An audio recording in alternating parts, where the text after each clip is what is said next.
So for our enthusiasts remaining in the room, first of all, can we get a huge round of applause for these people? Like, yeah, you know, I said in the beginning, public speaking is the art of standing bravely and speaking truthfully in the face of extraordinary circumstances. And it's a vulnerable thing to do. And so you all really rose to the occasion and delivered some truly inspired content. And so I want to hear from you all. What are some questions? I think let's frame this a little bit. I think one theme that was sort of thread throughout today is the notion of failure and preparation. And so I'm curious if anyone has any questions directly related to either thematically how they're connected or independently, failure or preparation.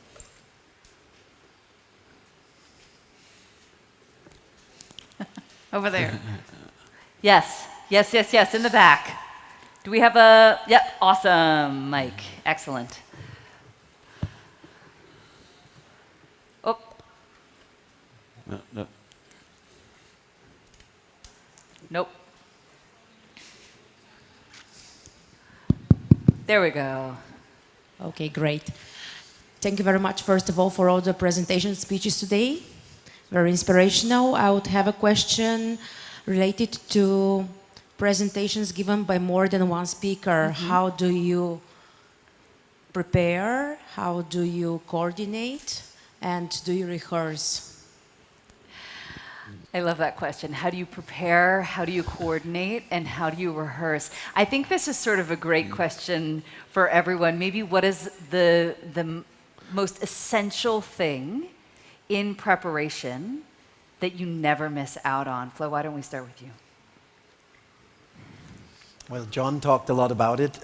For me, structure is the big bang of rhetoric. So structure, we've seen it before with the 3 points.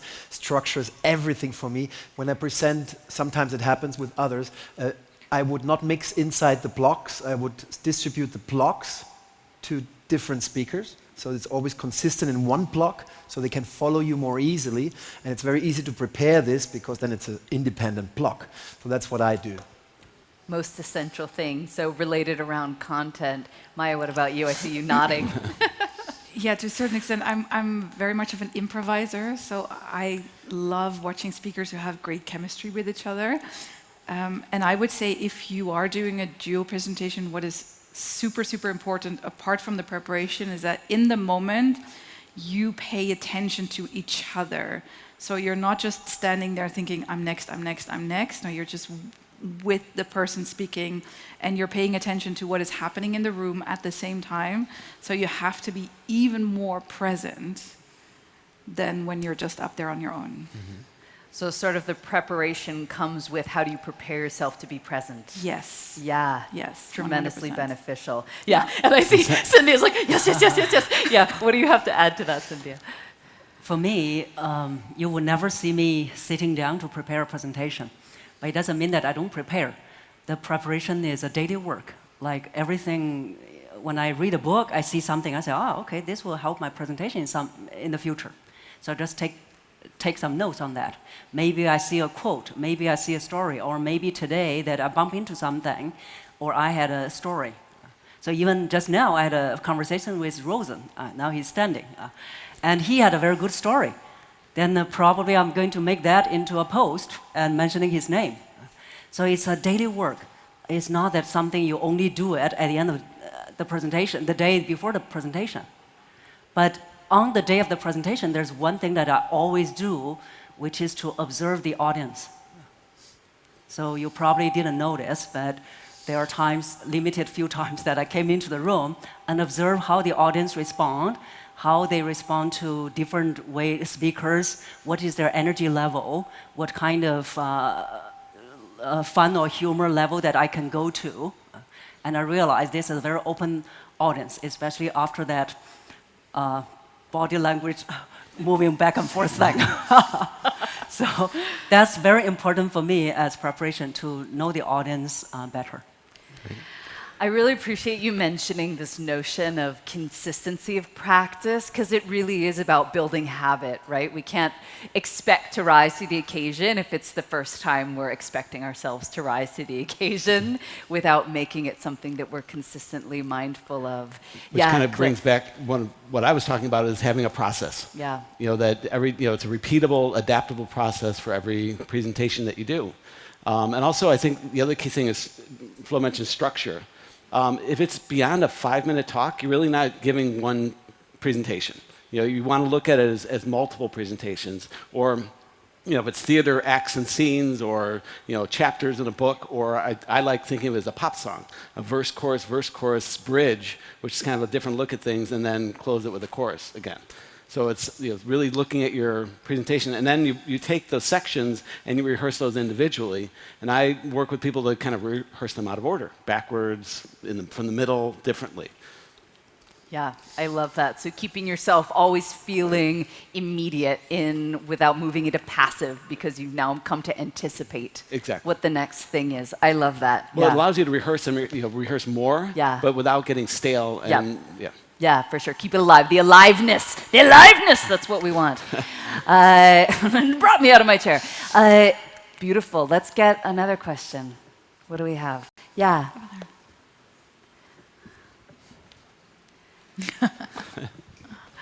Let's maybe get, if possible, one more mic so we can have things moving around as well. You're getting your steps in, though, so you're welcome.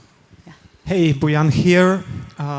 Since we are in the storytelling track and you framed the panel about failure, I would be really curious to hear stories about memorable failures that any of you might have made and what you learned from them. I always love this question.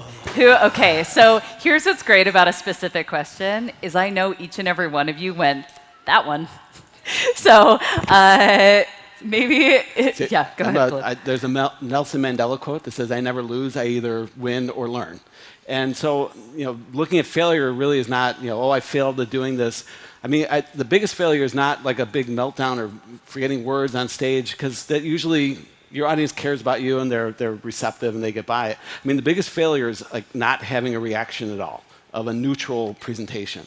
And to me, that's the biggest concern, that you don't create something of value for your audience. Yeah, absolutely. When it's neutral, for sure. I've had one of those. Anything else come to mind immediately? I see you're holding something back, Maya. Go ahead, lay it on us. I have a lot, but I would say that, especially in the beginning of my career, I was so focused on creating value, and I was so afraid of not being worthy of people's time that I would just jam-pack with idea upon idea and tool upon tool and more and more and more, that I would literally blow my audience away. When people say blow your audience away, don't do that, because nobody wants to be, because then you're blown away. There's just so much, you feel overwhelmed that in the end people don't remember anything.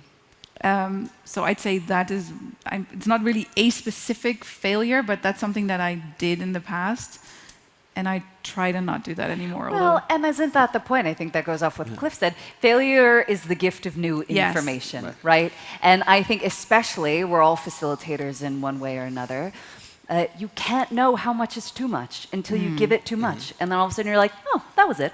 I just hit the threshold, right? And you wouldn't know that were you to not come at it with this level of potential overwhelm, both for you and the audience, to be able to say, got it, message received. Experience is the name we give to our mistakes. Yeah. I love it. Exactly. I always try to put a lab coat on, like see myself as a scientist, and I would picture a scientist with a lab coat and a little magnifying glass, and I would go like, interesting, what just happened? Yeah. There's just information that helps you further.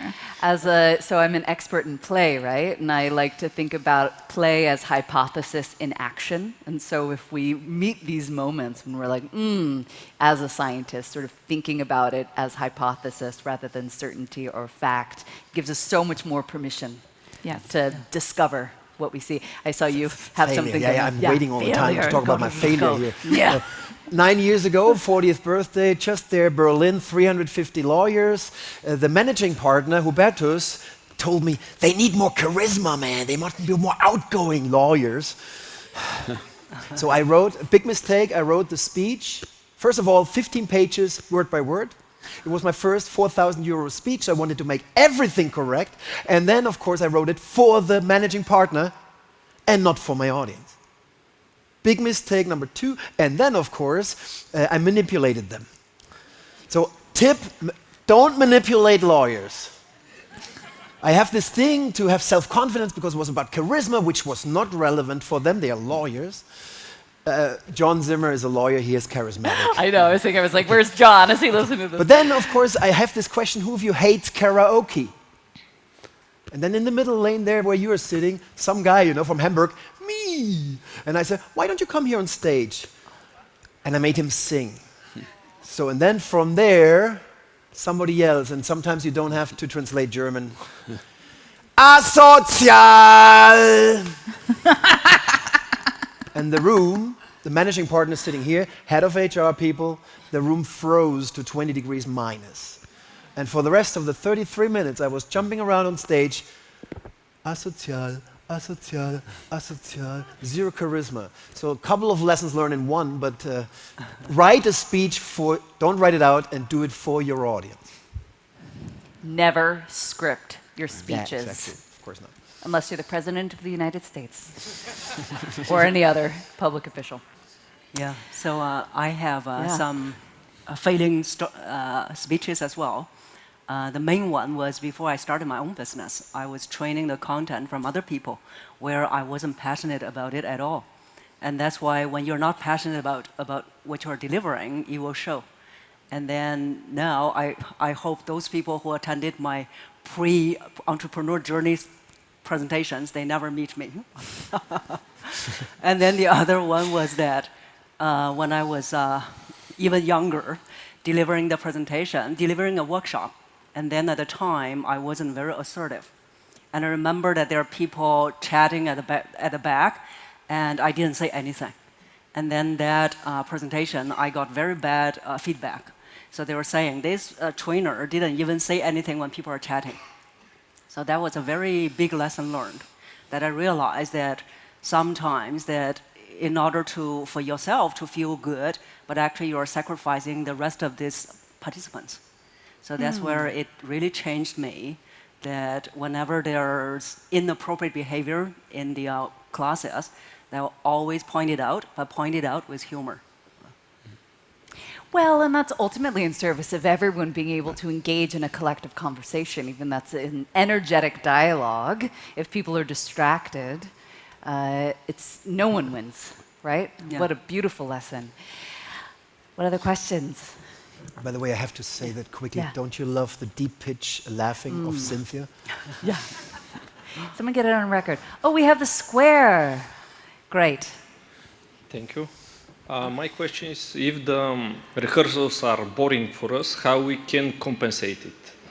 If the rehearsals are boring. Yes. So you mean if you rehearse in a boring way, or if you're challenged? For me, if I'm going to present one rehearsal, okay, but more, it's boring for me. And yeah, so I looking for trick how I can compensate. My trick is to improvise, because I know the matter, and to be spontaneous. But if I make more rehearsals, my emotions will be cute. Okay, there was a lot of information in that question. I have so many thoughts, but I'll turn it over to you all. So I think I might go with as an improviser. Whenever someone says boring, I'm like, so if you think it's boring, your audience is going to think it's boring. That's the first thing that I'd like to say. So if you have the feeling during rehearsal, this presentation is boring, you got to go back to the drawing board. You have to believe that it's awesome and amazing. So what I do sometimes, if I have to deliver a presentation, and I don't know if that's exactly what you're referring to, but you have a presentation that you have to deliver over and over and over again to a different audience, and at some point you feel like, yeah, I've said this already a million times. Is that what you're referring to as well? I think it's literally the practice of preparing. So I Yes. practice once and then I'm like, okay, I think that was yeah. enough. I can't practice a second time. It's Yes. not That's why- interesting yeah, to me. That's why you With don't me, I always rehearse find as something much. else to do before, and then eventually it's like, So I better answer this disrupt email. her. So let me let Maya finish Yeah. and then we'll go. So do you have an answer around that? Yeah, so specifically? I find the part that I'm excited about, I find those moments that I'm excited about, and then I use those as anchor points. So, for example, today I did a 45-minute talk. There's no way I'm rehearsing that 5 times in a row, 45 minutes. But I just rehearse little pieces here and there. And so I'm not going to do the whole thing, but I just rehearse little elements. I chop it up in chapters, and I rehearse those in different moments. That's what helps me to stay engaged. I don't know if that helps. I like that. So finding the point that ignites you and Yes. focus on that. Yes. Yes, I love it. Yes, and otherwise you could just do it standing on one leg, or when you're brushing your teeth, when you're in your shower. Different moments also makes a difference. I love it. And yeah. really focus on certain areas that you can push your boundaries. I mean, you want to again kind of rehearse to failure and keep, say you want to speak slower or with more emotion, and really push those boundaries. So instead of, you're probably typically an emotion level 5, make it 11, and just scare your neighbors and everything as you're rehearsing at home, or your dog. But just start pushing your boundaries, because it's a physical performance. And if you want to get better at something, you need to push to failure and then pull back. I like that. Defining challenges, gamifying the process potentially. I think that's really smart. Yes, Cynthia, I see you nodding. Yeah, for me, I don't really rehearse the entire presentation because, like you, I don't want to do it over and over again. Then I won't feel it. So what I do is, when I prepare a presentation, I usually do a mind mapping. So on the mind mapping opening, what do I do? In the body, what do I do? Closing, what do I do? So the only part that I'm rehearsing or kind of rehearsing over and over again in my head is the opening. Because the opening is where you will get nervous sometimes. Maybe you wouldn't go smoothly with your words. So I'll be just saying the opening a few times. And then the body, because I'm on my mind map, I see clearly what the 3 points are. And then under each point, how do I expand all those points? So I don't rehearse the entire presentation at all. It's only the beginning. I love this. There's a theme here of embedding improvisation. Flo, what do you think about that? You just mentioned gamifying. I totally gamify. Better is the enemy of good, Voltaire. I always want to make everything I say, I challenge it. Every sentence, every syllable, every intonation. I travel to Paris by plane. I travel to Paris by plane. I travel to Paris by plane. I travel to Paris by plane. You see, I mean, I'm doing this in the shower. I always prepare everything under the shower. And then Rose always says, my Rose from Malaysia, my wife, and it's okay nowadays to say my second wife, no? That's okay. Yeah, I think that's okay. So she always says, It's- you're wasting it's our water! And I say, I know, but I have to rehearse under the shower. And then I gamify my own stuff, and then it's funny. How can I say it differently? Which metaphor do I use? Do I use this one or another one? Yeah. Do I put a snake with curiosity or a scorpion? Oh, your future will be so exciting. Gamify it, keep it alive. So in service of time, I'm actually going to ask the last question to round it out, land the plane, and then we can all go and enjoy ourselves. And here's my question to you all. Why do stories matter? Do we still have to answer that after today? Yeah. So what was your sort of culminating takeaway, or if you didn't get an opportunity to speak to it? So for me, story is my way to show the audience that I was once there. So some of the stories that I share in my presentation speeches is usually like how I started. Like when you heard one of the stories of me not being assertive. They are more than that. And so one thing is that I connect with them, and then to show to them that I was there. So that's one way that to connect with the audience. The other one is also, I have another story which is called swimming story. The swimming story to let you know that sometimes people may say, oh, Cynthia, look perfect. Not at all. That my swimming story shows you that my flaws. So that is also to connect with the audience. Cliff. Okay, go. Well, first, when you tell a story, you're creating a shared experience. So if I tell you a story of my recent move from California to Chicago, you're going to have a feeling of the experience of going from California to Chicago. And that's one thing. So the second is also, stories are, when I think of primary and secondary messages, so your primary messages are your conclusions, what your audience wants to walk away with, and your stories are the best way to support those. Just telling a story is not going to get you through a presentation. And then the third part of story is that it's a great way to think about structuring your presentation as a story, with beginning, middle, and end, and bringing in dramatic issues, like going conflict to resolution, or using parallel storylines or flashbacks. Mm-hmm. So, yeah. Put stories to work. Quickly, either of you want to speak to this? For me, story is a way to give other people a glimpse into my world and my experience. And I think telling stories is the most natural way of communication for us humans. If we go out for dinner with friends, what we do is we share stories the whole evening.